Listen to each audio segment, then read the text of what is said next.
The Laura Ingraham Show. So that's what the Equal Protection Clause and the First Amendment, free association, so that means, just so you all understand, anyone anywhere has a right under our Constitution, even though they're not American citizens, to be here. Wow, that's interesting. What does having a country mean? But you know what's amazing about this? I was thinking about this. Whoa, there's almost, we're going to play, we got lots of lies of the day. A lot of the things that are being said, a lot of the things being said remind me of hands up, don't shoot. The things that were said around the Ferguson implosion. And then hands up, don't shoot, just that became the calling card for the left. And so then that spread across all the other protests. Well, the police brutality, whether it was a Freddie Gray or whether it was any of the other unfortunate incidents, all of it. So hands up, don't shoot turned out to be a lie, turned out to be totally false. But boy, that drove a lot of the left-wing activists to go out, and they had their signage, and they had their. And let me tell you something I don't like. Well, that's probably a long list, but I don't like using the American flag as a. I've never liked it as headgear. I don't like it on motorcycle riders who use it as a bandana. I've never liked that. So forgive me if I'm not completely wowed by the hijab as an American flag on the posters that they think is going to work for them. I don't think most Americans like that. And it's not disrespect of Islam. It's, in my view, it's disrespect of the flag. I don't like that. I get if you want to have a couple stars, but that just looks like the whole American flag around someone's head. I don't like that. I'll never forget the night of 9/11. My radio show at that time was on from 7 until 10 at night. And my old producer, Lee Habib, and everyone's in a state of shock in Washington on September 11th. So this was the evening. We didn't know how many people were dead. All these people, thousands of people were missing. There were posters all up over New York. The still smoldering at the Pentagon. It had been a long day. So this was at about 11 o'clock at night. And we were sitting outside on P Street in Washington. And everything was everyone was numb. We were sitting outside eating. This was so late, 11. And someone was walking down the street in front of us because we were sitting outside. It was surreal because it was a beautiful night, but it was a horrific night. Someone was walking down the sidewalk, and they were dragging an American flag behind them. It might have been someone who was trying to do something positive, but it was like a reflexive thing with me. I got up off my seat, and I hurtled over. Drew can believe I did this. I'll get Lee on the show, and he'll confirm that I did this. There was like a railing, but separating the tables from the sidewalk.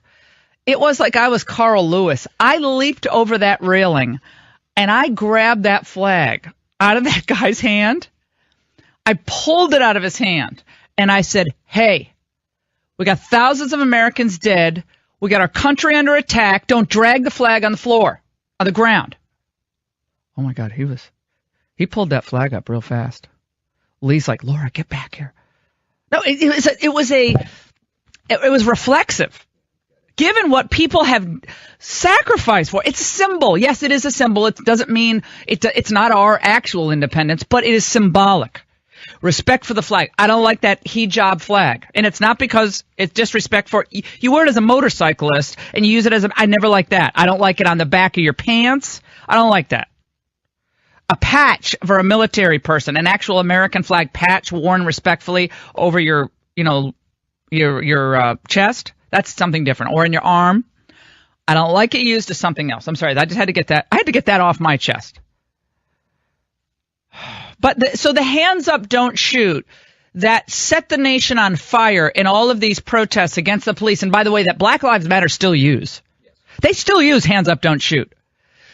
After the temporary ban on people who come into the country from certain nations that was laid out by Trump on Friday night, okay? the lies that kept coming all weekend long from congressmen. And they know it's not true. And that brings us to the lie of the day. A whopping 109 people were detained. Most of them already processed out.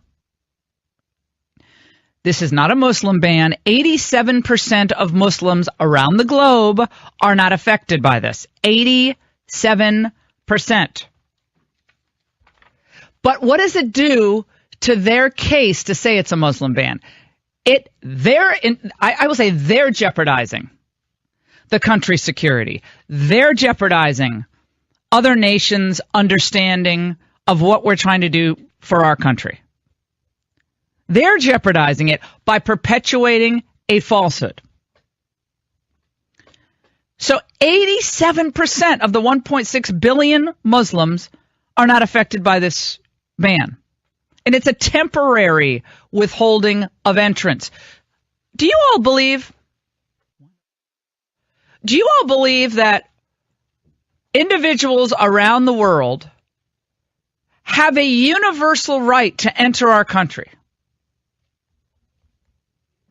855-40-LAURA.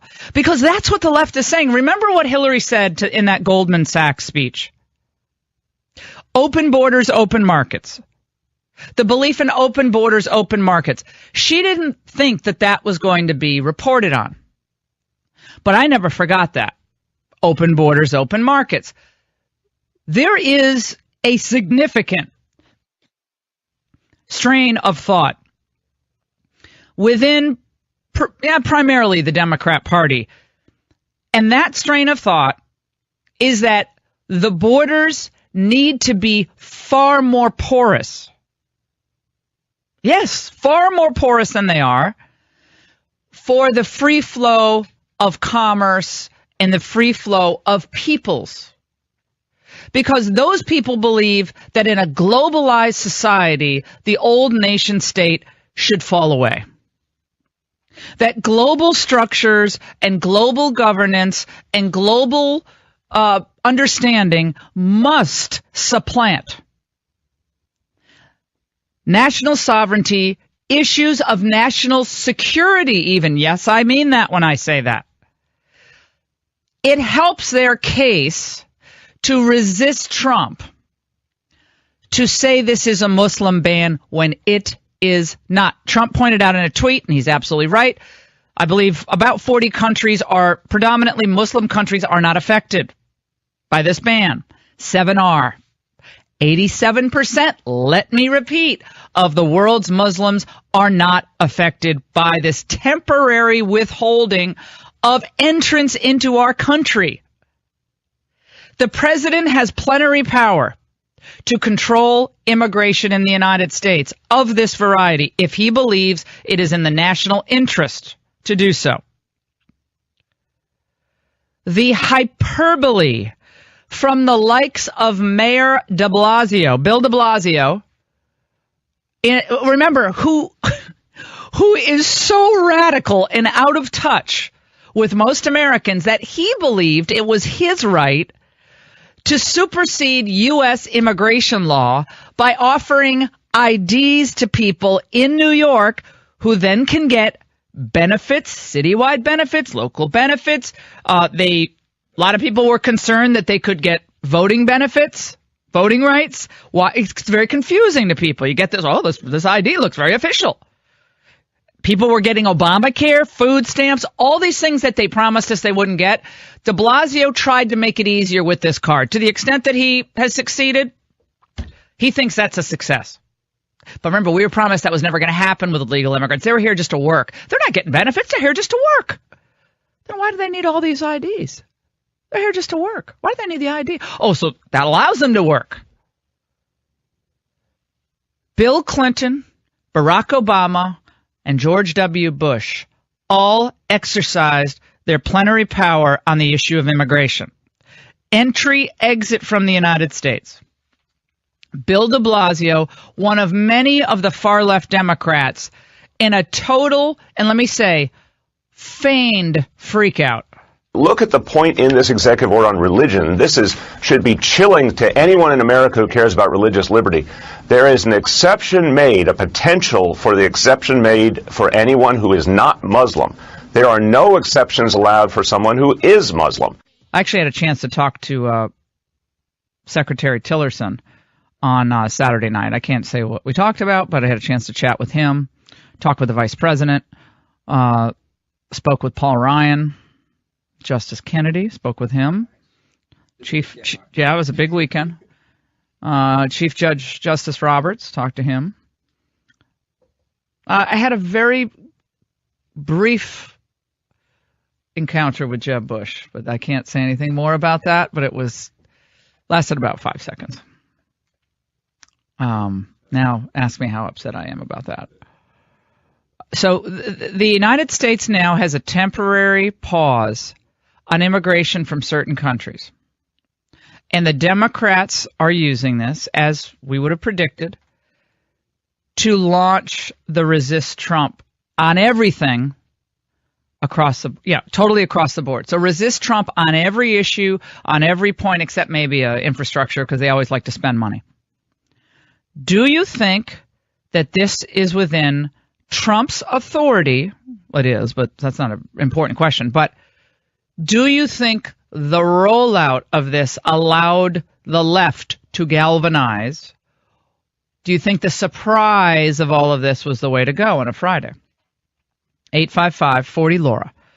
And the Supreme Court nominee will be announced tomorrow at 8 p.m. Trump is going, I'm hoping it's Judge Pryor, but I think it's Judge Hardiman. That's my sense.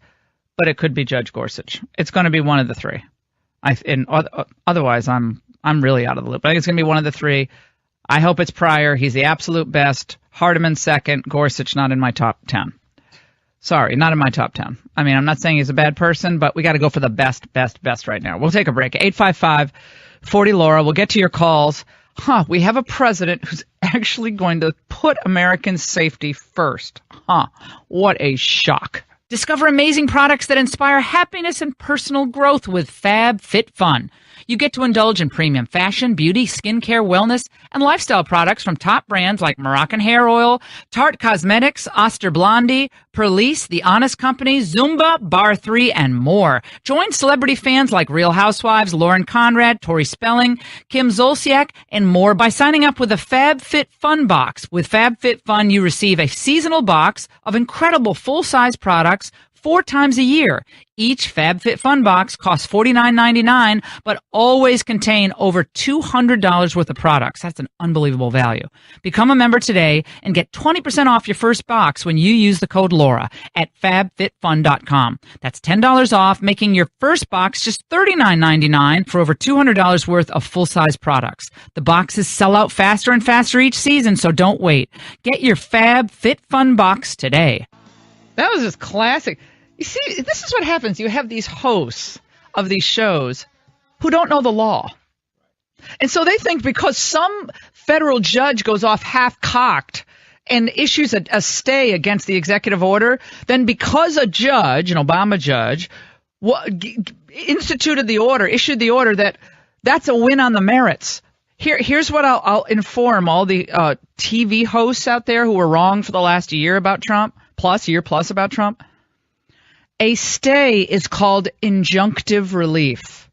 It is not a ruling on the merits. And injunctive relief is temporary. So the court action was a temporary stay, meaning pause on the immigration order. Does not mean that they had it, that the judge herself had it right. But just because a judge says something, when they get the ruling their way, they think, oh well, we're right on this. It's a Muslim ban. Oh my goodness! And in the green card deal, I mean that had to be clarified, and it was clarified. Andy McCarthy's going to stop by. He wrote a great piece at NRO about this and a lot more. Go to lifezet.com. Trump's wall rhetoric is now turning into a reality. How is that happening? Go to lifezet.com. That's undoubtedly true. In fact, when the 9/11 Commission looked at the attacks from 2001 going backwards to the one in my case, what they found was completely ineffective immigration controls including in connection with the Blind Sheikh, in connection with the guys who actually did the bombing of the Trade Center. We had guys who were driving cabs in Brooklyn who were here on the agricultural exclusion or exception. Oh, God. Across the board, immigration was, if not the main problem, it was close to the main problem. So the lies that have been perpetuated over the weekend in attacking this executive order come from many sources, whether it was Congressman Ellison or Chuck Schumer or Tim Kaine or Chris Murphy we'll play some of this in a bit, but of all of the most egregious things that have been said about this, what is among the worst in your mind? That the president doesn't have the authority to do this? I don't think they very effectively have attacked that, because the provision that we're talking about, Laura, is so straightforward and so sweeping. I mean, it basically says the president has the authority to keep out any alien or class of aliens if he thinks their admission would be detrimental to the United States. So it's hard for them to come around, especially since Obama used it and Carter used it. It's hard for them to come around and say that Trump didn't have the authority to do this. So I think what they've instead done is gone to the usual agitprop of, America's war against Islam, which hopefully after 25 years of trying to clarify this, fewer and fewer people are buying, which is, I think, a large part of the reason why Trump won. They know that we're not at war with all Muslims, but at the same time, they also understand that we are in a civilizational struggle and a war with jihadists and the people who back them, which are Sharia supremacists. By definition, they're Muslims. So we have to have a way to get at them and keep them out of our country without overly antagonizing our friends in the Islamic community. And it's not the easiest thing in the world to do, but we ought to be able to walk and chew gum at this point. Well, the argument that it is a, quote, Muslim ban is very emotional, and it sounds to a lot of people, again, who aren't really all that familiar with either the Constitution or precedent on this, is that, wow, gosh, can America really do that? And the fact of the matter is, the only time that immigration, country of origin or immigration of that sort is mentioned by the Constitution is where, Andrew? Where in the Constitution. In other words, people are saying that the president can't exclude people on the basis of religious background or religious affiliation. No, I think that's all preposterous. There's nothing in the Constitution. Thank you. That prevents the president from reacting to any threat against the United States.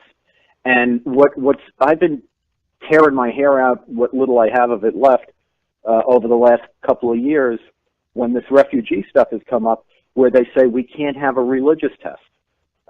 First of all, a religious test is written into the refugee law. What makes you a refugee is the legitimate fear of persecution. And as we know throughout history, and as our law explicitly recognizes, religion is a common cause of persecution. So written into the statute is the fact that you have to evaluate the claim by people that they are likely to suffer religious persecution. It's written right into our law. So to say that you can't have a religious test is preposterous. The one place the Constitution talks about a religious test is in the qualification for public office, which has nothing to do with what we're talking about in terms of the national security of the United States against alien threats. Yeah, well, so the idea that the president, if he wanted to do that, couldn't do that under the Constitution or statutory law is false. Correct.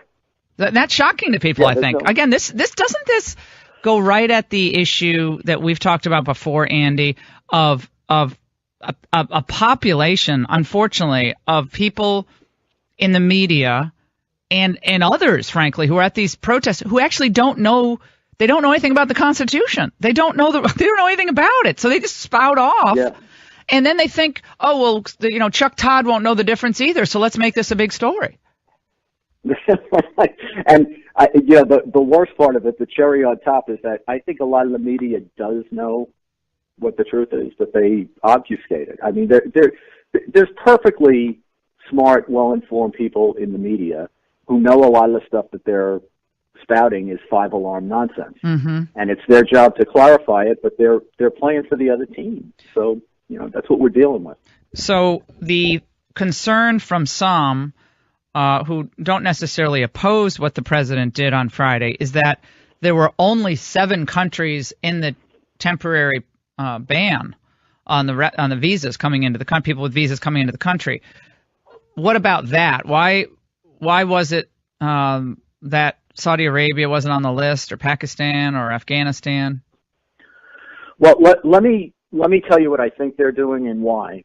I think, first of all, this policy that was put in place in the executive order is a way station to what's supposed to be a more refined policy coming, 4 or 5 months down the road. So this is a temporary stop, but it's supposed to be a temporary measure that heightens our security. I think the Trump people are sensitive to the fact that the president is doing a lot of executive orders, and that Obama, for 8 years, used executive orders unlawfully to usurp the power of Congress and to do all kinds of things that you're not supposed to do with executive orders. So what Trump has been doing is, I think, rooting his executive orders in provisions of statutory law so that no one can say he's usurping Congress's power, he's acting lawfully.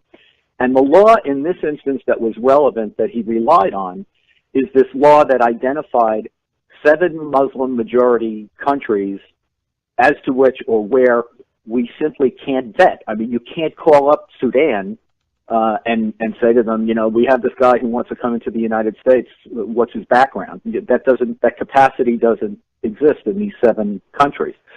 So I don't think this is where the policy ultimately ends up, but I think it was important to them to start with something that was rooted in Congress's own law. And in fact, this is 7 countries that were identified by Obama, and this is a statute that was signed in 2015. Andy McCarthy with us here on the Laura Ingraham Show. What is your sense on the federal court stay on this order? Obviously, the appellate court will have a quick review of it. The briefing, I believe, has already been done. Where does this go? Yeah, I don't think it's going to be very consequential, Laura, because the controversy we're dealing with in terms of people who are actually affected by it, there may have been 350,000 people traveling over the weekend. There's only about 375 people who even come within the ambit of this. And the subset of that number of people who are actually in some way done harm is probably closer to, about 150. So that is being worked out, I think, and probably will be worked out among the immigration authorities and the people, and that's going to be whittled down over the next few days. So I think there'll be fewer and fewer people who actually have cognizable claims. And it's important for people to understand that what the court is reviewing here, for the most part, I mean, the ACLU is going to ask them for the moon, but really what the courts are looking at is whether the people who were harmed by this over the weekend because they didn't have enough notice that it was going to happen have been done some kind of a legally cognizable harm. In terms of Trump's authority to do this, I think the courts won't review it because really, Congress has given them the authority. And as you know, probably better than I do, there's a lot of law we've gotten from the Supreme Court and other federal courts over the years that teaches that border control and the security of the United States against foreign threats is really a matter for the political branches, and by and large, the courts are supposed to stay out of it, not least because they're, the question whether they really have jurisdiction over places where the threat is coming from is dubious at best. Well, Tim Kaine was on with Chuck Todd over the weekend, and of the many things that he said that were outrageous or just downright false or defamatory, I'll have you react to one of them. It's a religious test, as you pointed out. It imposes a different burden on Muslims than others.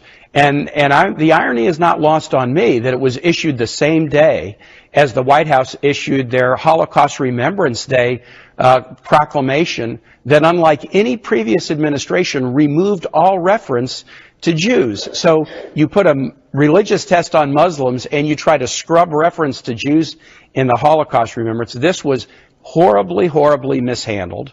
So now the Trump administration is both anti-Semitic and anti-Muslim, Andy. That's what Tim Kaine was getting at there. Yeah, well, that's why the Democrats are now a coastal elite party that, every time someone like Tim Kaine speaks, they marginalize themselves and declown themselves even more. I mean, that's just like flat out stupid. And I think, again, a large part of the reason that we have President Trump is that most Americans, especially those outside the D.C. New York corridor and away from the West Coast, most Americans understand that we have a profound threat from radical Islam, that it's not all Muslims, but it's not an insignificant number of Muslims, and that we have to work to separate our enemies from our friends. And they're not, they understand that this is never going to look pretty or perfect, and they get the religious implications of it, but at the same time, they are going to, I think, gravitate toward people who are trying to improve American national security and clearly doing it within what the law allows. What did you think about the rollout of this? Could this have been produced better on a Friday? Yeah, I think it could have. On the other hand, even though I've said there are implementation problems, from Trump's perspective, I think he's probably thinking, it's better to ask for forgiveness than permission. And if I had said, the order goes into effect in 30 days, there would have been all kinds of court challenges and the like. At least now he's able to litigate it from the standpoint of the new vetting is in place. And maybe there were, some unfortunate hiccups at the beginning, but at least it's in place. Whereas if he had done it a different way, maybe there would have been all kinds of court interference. Andy, your piece was great, and you really, in a very quick order, short order, turned that around to explain to a lot of people why the hysteria is really unfounded, and the legality being questioned was also erroneous. Thank you so much, Andy. Come back soon, okay? Yeah, my pleasure, Laura. Thank All right, you. Trump's exclusion of aliens from specific countries is legal.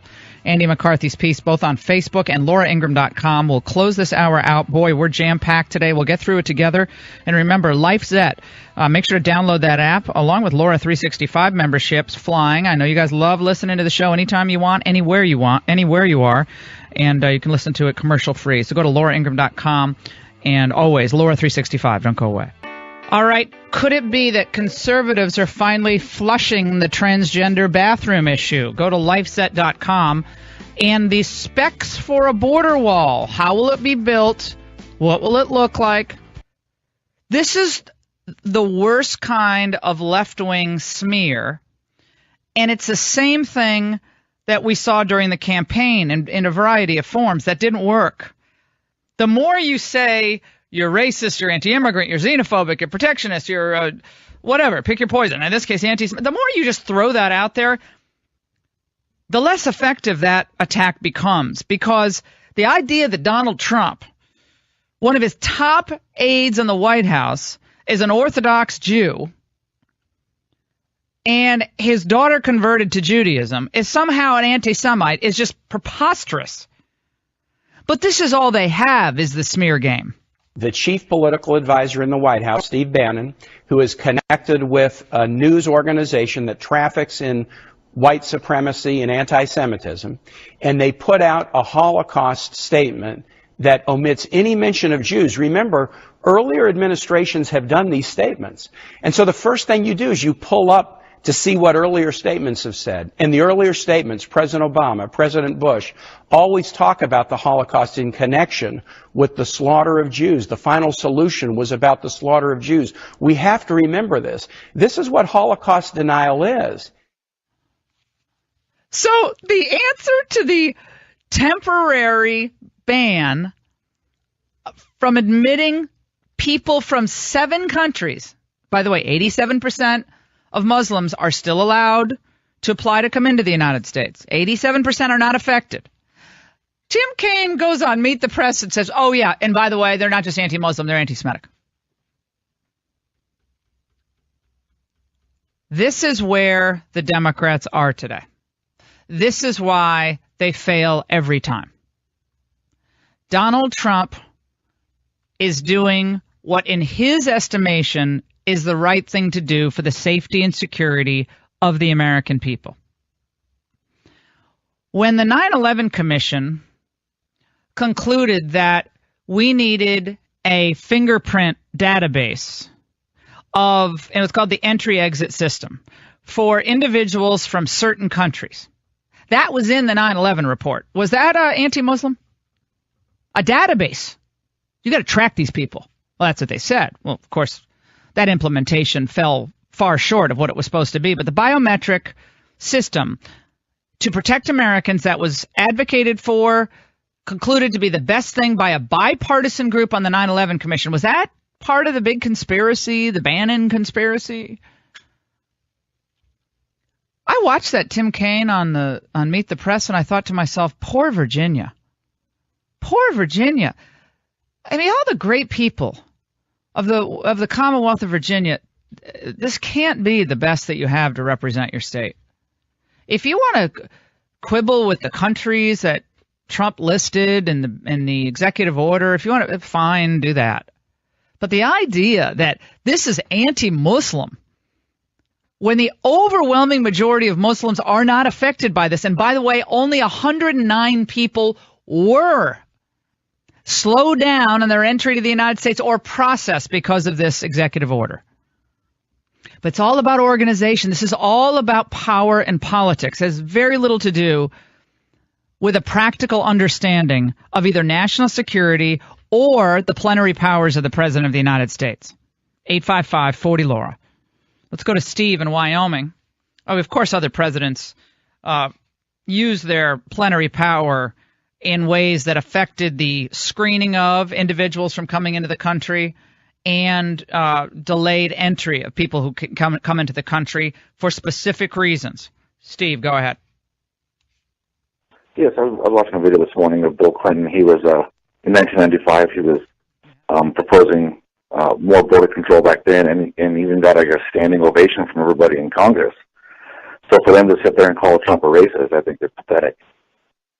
Well, we have the audio, actually. This is Bill Clinton in 1995, I believe. Let's listen. All Americans, not only in the states most heavily affected, but in every place in this country, are rightly disturbed by the large numbers of illegal aliens entering our country. The jobs they hold might otherwise be held by citizens or legal immigrants. The public service they use impose burdens on our taxpayers. We are a nation of immigrants, but we are also a nation of laws. It is wrong and ultimately self-defeating for a nation of immigrants to permit the kind of abuse of our immigration laws we have seen in recent years, and we must do more to stop it. So what's the problem? Now, Hillary was tweeting over the weekend, joining the protesters in tweet form. Elizabeth Warren, Pocahontas, went over to the Logan Airport. Pocahontas spoke. I can't torture my... We are against torture here on the Laura Ingraham Show, by the way. We are against torture, so we are not going to play Ruth Buzzy Warren talking about the so-called Muslim ban, which didn't exist. Doesn't exist. But they were all out, everybody trying to... Oh, we got to play the Schumer. Before we do anything, we got to play Chuck Schumer, who... Well, he wanted you to think he was crying over this executive order. This executive order was mean-spirited and un-American. Oh, it was implemented in a way that created chaos and confusion across the country, and it will only serve to embolden and inspire those around the globe who will do us harm.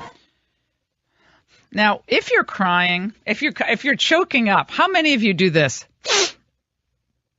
See, well, you have to go back to acting lessons. You want to learn how to act? You have to learn how to really be believable. He needs to take a little more seriously this idea of acting, the outrage, acting. You don't do that. But it made all the newscasts, didn't it? Chuck Schumer made all the newscasts. Well, great minds think alike. I noticed Chuck Schumer yesterday with fake tears. I'm going to ask him who is his acting coach, because I know him very well. I hadn't even heard this. I don't see him as a crier. If he is, he's a different man. There's about a 5% chance that it was real, but I think they were fake tears. Oh, my gosh. Okay, that cracks me up. I did not even know he said that. We just played that soundbite, and God's honest truth, I did not know he said that. That is hilarious.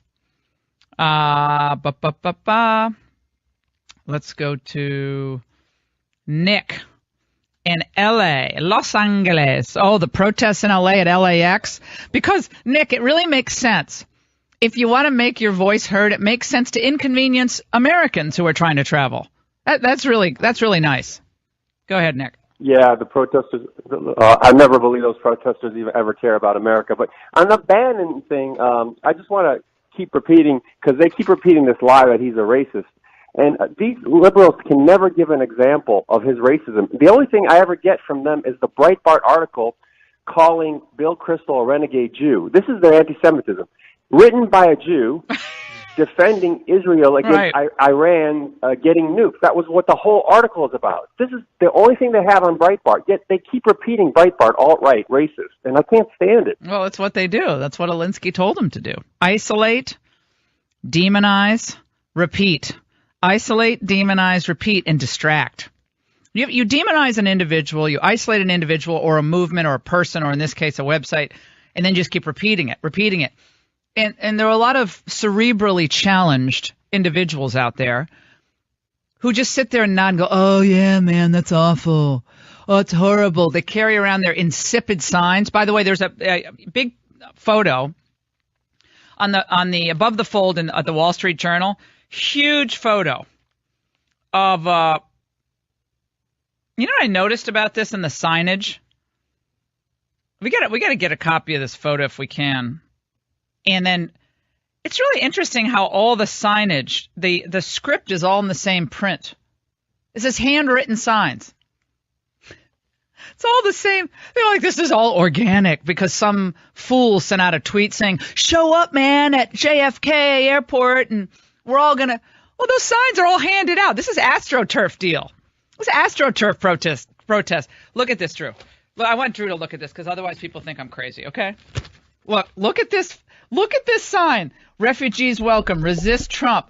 Now, what do all these signs have in common? These are handwritten signs with big Sharpie magic markers. It's all the same script. There's one American flag and about 500 people. Yeah, you're absolutely right. There's all no those are done that. by one person. Someone was really busy on Friday night. That's right, because this is awful. By the way, Rex Tillerson was in a great mood. For all the people saying, oh, the State Department's really upset, he was in a great mood on Saturday night. He was laughing. He was having a great time. He didn't want the old people in there anyway. He wants to change it all up. And by the way, I did point. see Chuck Schumer Saturday night. I didn't talk to him, but he was sitting about 15 yards from me. And no tears. He was laughing. A lot of jokes being told. It's alfalfa dinner. It's off the record, so I can't tell you the jokes. Some of them were hilarious. Ivanka and Jared were there. But I didn't see tears. No tears. But, no, you have to just pull that. Of the fake crying, that's like Joe Biden when he turns around. Right. Remember from when he got the Presidential Medal of Freedom? And that I have never seen a man whip a handkerchief out of a pocket faster than he did. That thing was so planned. That was like quick draw McGraw. Like, he got the old pistols and the old K Corral already. Whoosh, quick draws, like Clint Eastwood. Yeah, he whipped that tanky out and turned around. You know why? Because if people actually looked at him, they'd know he's faking. Yeah, you're right. And they acted like he didn't know it was coming. Please. You know what I mean? It was so staged. This is bad acting. It is. Forget bad constitutional law. This is just bad acting. 855-40-LAURA. But this is part of the deal. This is all emotional. Has nothing to do with substance. Has nothing to do with security. This is emotional manipulation of the American public. 855-40-LAURA. We're going to take a break, get to all your calls. The fake tears, the crocodile tears When we come back, Jonathan Turley, he chimes in. He's no conservative, but he chimes in on the legality of this executive order, all coming up. Supreme Court decision will be tomorrow. An entirely new thing for the left to protest. Resist Trump. The left is saying resist him on everything.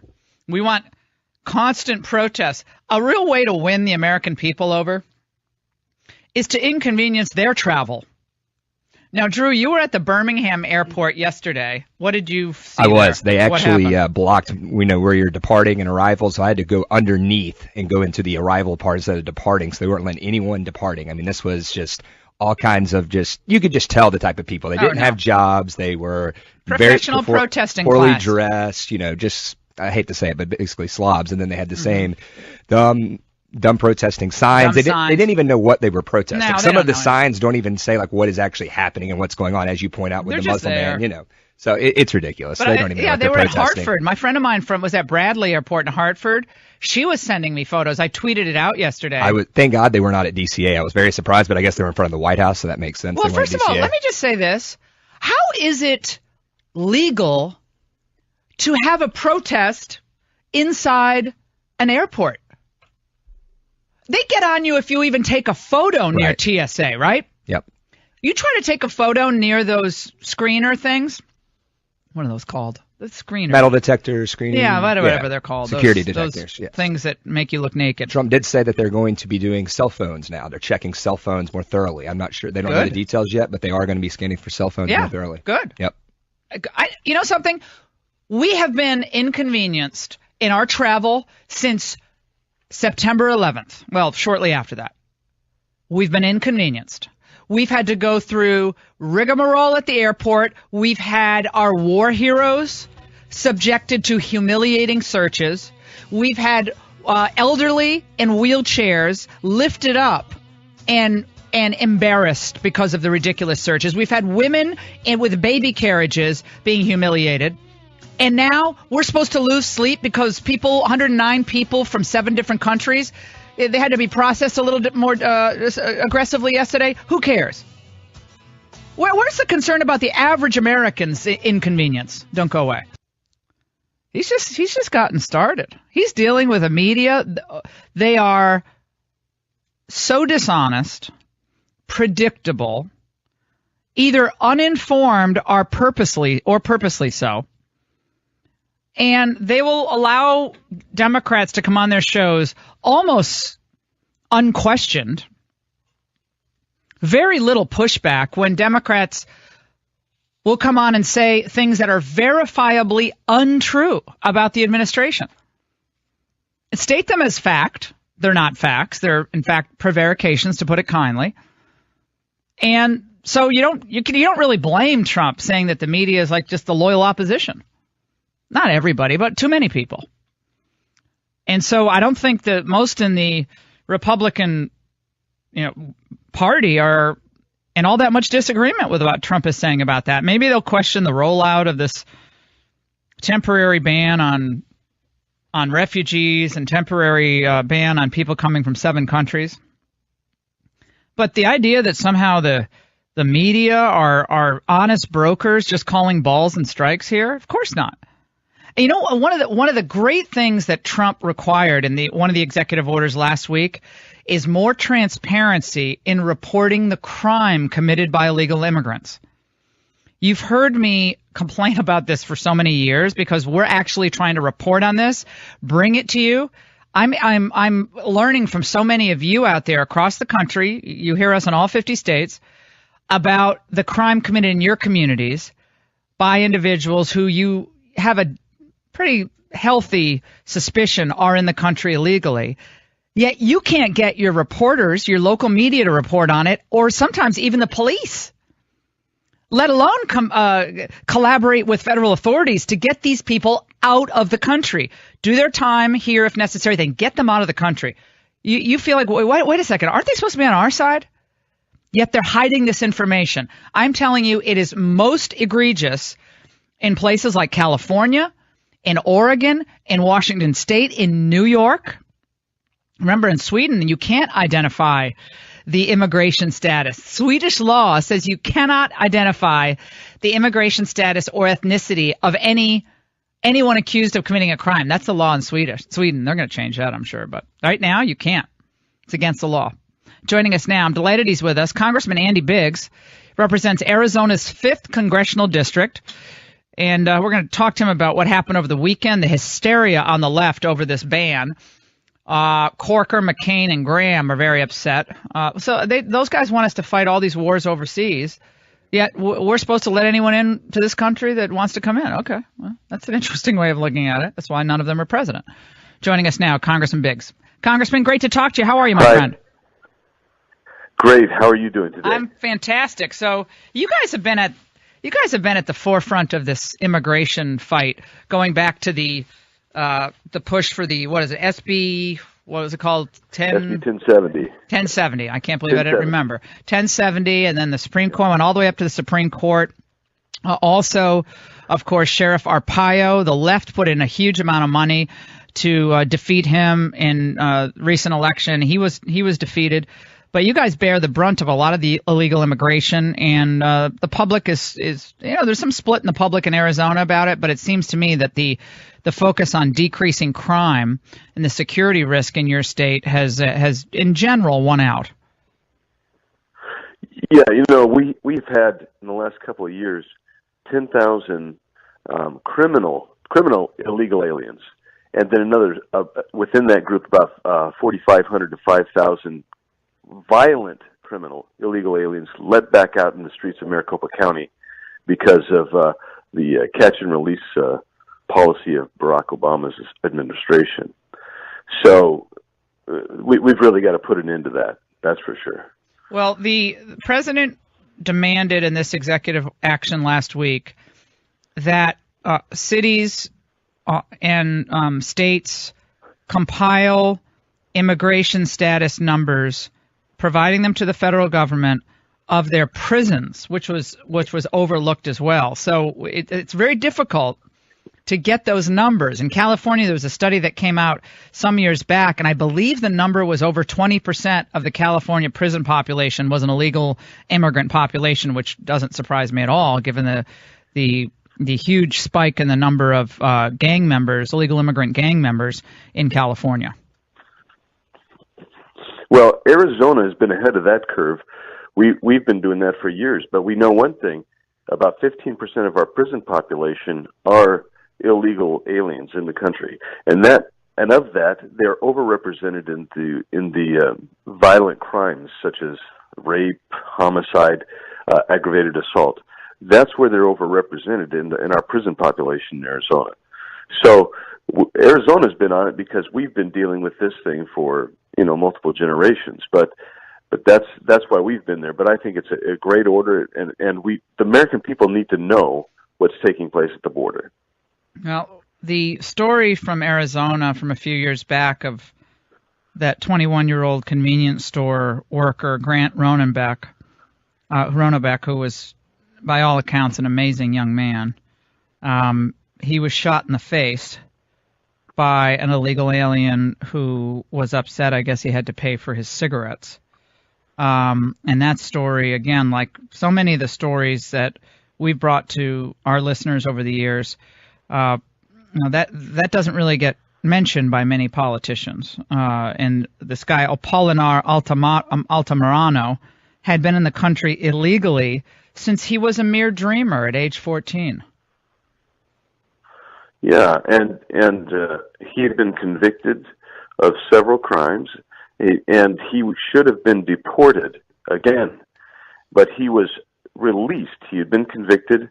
He was released, and so that's why I've introduced the Grant's Law bill, is because the federal government has an obligation for our safety. And here's in this instance, and in this particular type of instance, they're not taking them. They'll put a hold on these folks.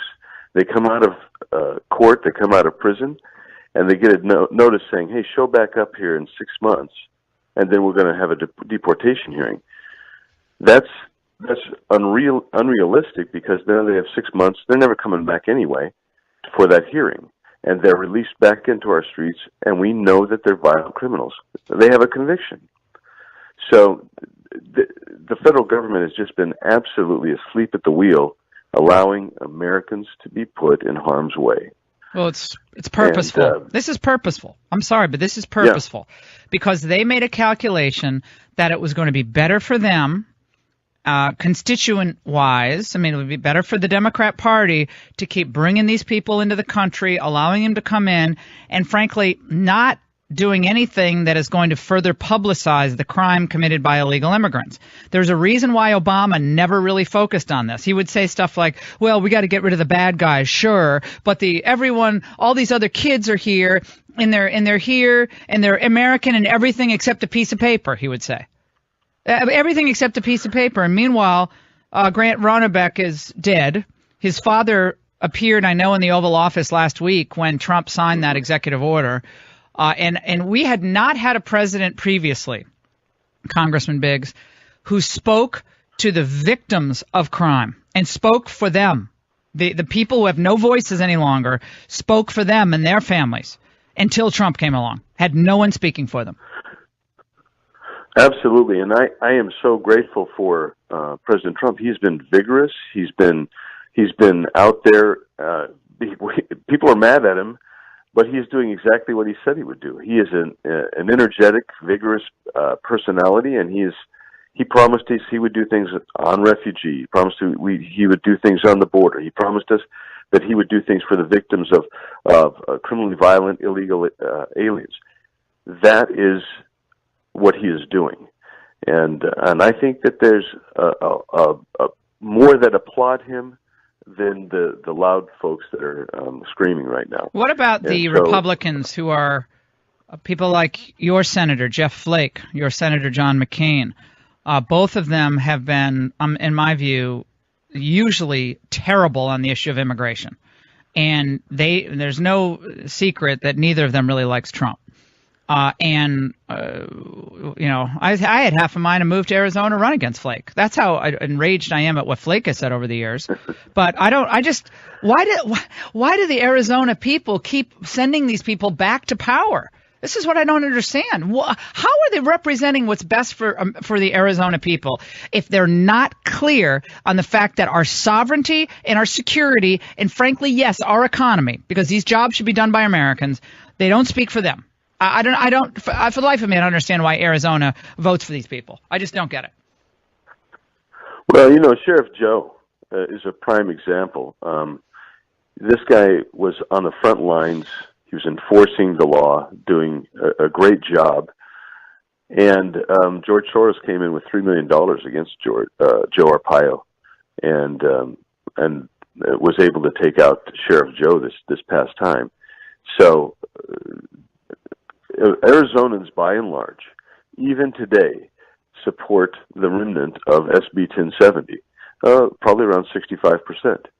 But I will tell you that there is a coalescence around the criminally violent illegal alien going on, even in our state, where the liberal columnists who usually take me to task are supporting this grants law bill because even they get it, that if nothing else, on illegal immigration, we should be deporting these people who are a hazard to us, that are causing crimes, killing people and maiming them. We should get them out of here. And Mexico doesn't want them back. Mexico doesn't want them back. Honduras doesn't want them back. Guatemala doesn't want them back. Salvador don't. They don't want them back. They got to take them back. I mean, or what? Or what? What do we do? Well, I think Trump's on the right. President Trump's on the right track, where he's talking about, we're going to start eliminating your participation in visas to come here at ambassador levels and your delegations. We're going to start there, and it's been done twice in history, and both times those states took their criminally violent illegals back, and that's not an unreasonable thing to say. Look, these are your people. They're your citizens. We're sending your citizens back to you, just as we have to take ours back. But that's the leverage that you put, is that you can't come in we're not going to let your people come in with visas if you're not going to take back these people. Good. I mean, they take care of their country. We take care of our country. And they have to make their own decisions. We have to make our own decisions. If you had to rate the level of panic, 1 being the least panicked, 10 being the most panicked of Democrats right now, how would you rate it? They're about a 15, I think, on the scale. They're really panicked. You know, I mean, here's a guy coming in and he's actually living up and trying to keep every promise that he made. And the majority of Americans support that. The coastal cities and coastal places are the only places in the country that really don't fall in line with this. I think Chicago being an anomaly besides, but otherwise, Americans support what Donald Trump is doing, and I think that they just are apoplectic. I think the media is apoplectic and are confused and in consternation about the whole thing. So. Well, Congressman, we're delighted you're doing what you're doing. Yeah, we're delighted you're doing what you're doing. Grant Ronebeck, his life snuffed out by an illegal immigrant who never should have been in this country. And the blood of these victims is on the hands of every politician who looked the other way when the cries of these family members were unheeded. And I applaud you for everything that you're doing. Thank you so much. Congressman Andy Biggs doing what he should be doing for the people of his state. God bless you. We'll take